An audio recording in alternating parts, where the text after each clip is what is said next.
രണ്ടാം ഘട്ടത്തിൽ അമേരിക്കൻ പ്രസിഡന്റായി ട്രംപ് അധികാരത്തിലെത്തിയതിനു ശേഷം കുടിയേറ്റ വിസകൾ, H-1B വിസകൾ എന്നിവ സംബന്ധിച്ചെല്ലാം വലിയ നിയന്ത്രണങ്ങളാണ് ഏർപ്പെടുത്തിയിട്ടുള്ളത്. ഈ നിയന്ത്രണങ്ങളിലെ ഏറ്റവും പുതിയതാണ് കുടിയേറ്റ വിസ അപേക്ഷകരുടെ ആരോഗ്യസ്ഥിതി അനുസരിച്ച് മാത്രം അനുമതി നൽകിയാൽ മതി എന്നത്. ആരോഗ്യ പ്രശ്നങ്ങളുള്ളവരുടെ ചികിത്സാ ചെലവുകൾ സ്വയം വഹിക്കാൻ കഴിയുന്നവരാണെങ്കിൽ മാത്രം അവരുടെ അപേക്ഷകൾക്ക് അനുമതി നൽകിയാൽ മതിയെന്നാണ് ട്രംപ് ഭരണകൂടത്തിന്റെ പുതിയ നിർദ്ദേശം. ചികിത്സാ ചെലവുകൾ സ്വയം വഹിക്കാൻ ശേഷിയില്ലാത്തവരാണെങ്കിൽ അവരുടെ ചികിത്സ സ്റ്റേറ്റിന്റെ ബാധ്യതയായി മാറുമെന്നും അത് സാമ്പത്തിക നഷ്ടമുണ്ടാക്കുമെന്ന കാര്യമാണ് കോൺസുലേറ്റുകൾക്ക് നൽകിയ നിർദ്ദേശത്തിൽ പറയുന്നത്. രോഗാവസ്ഥയ്ക്കൊപ്പം അപേക്ഷകന്റെ പ്രായവും പരിഗണിച്ചായിരിക്കും ഇനി അമേരിക്കയിലേക്കുള്ള കുടിയേറ്റ വിസകൾ ലഭിക്കുക. ദീർഘകാലം ചികിത്സ ആവശ്യമുള്ളവർക്ക് ചികിത്സാ ചെലവ് സ്വയം വഹിക്കാൻ കഴിയില്ലെങ്കിൽ അവരുടെ വിസ അപേക്ഷകൾ നിരസിക്കപ്പെടുമെന്നാണ് റിപ്പോർട്ട്.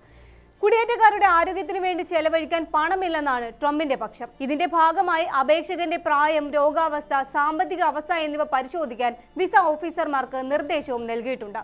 പുതിയ നിർദ്ദേശങ്ങൾ അനുസരിച്ച് പ്രമേഹം, ഹൃദ്രോഗം, ശ്വാസകോശ രോഗങ്ങൾ, വിവിധ ക്യാൻസറുകൾ, നാഡീരോഗങ്ങൾ, മനോരോഗം, അമിത ഭാരം എന്നിവയുള്ളവർക്ക് അമേരിക്കയിലേക്കുള്ള കുടിയേറ്റം ബുദ്ധിമുട്ടേറിയതായിരിക്കും.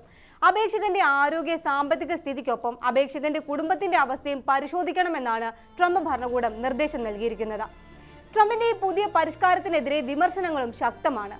വിസ ഓഫീസർമാർക്ക് എങ്ങനെയാണ് അപേക്ഷകരുടെ ആരോഗ്യാവസ്ഥ പരിശോധിക്കാനാവുക എന്നാണ് ഇമിഗ്രേഷൻ രംഗത്തെ വിദഗ്ധർ ചോദിക്കുന്നത്. മെഡിക്കൽ പരിശീലനം ലഭിക്കാത്ത വിസ ഓഫീസർമാർക്ക് അപേക്ഷകരുടെ ആരോഗ്യസ്ഥിതിയും അവർ എത്ര കാലം ചികിത്സ ആവശ്യമുള്ളവരാണ് എന്നും തിരിച്ചറിയാനാകില്ലെന്നും ഇക്കാര്യങ്ങളിൽ വിസ ഓഫീസർമാർ തീരുമാനമെടുത്താൽ അത് കടുത്ത അനീതിക്ക് കാരണമാകുമെന്നുമാണ് വിമർശനം.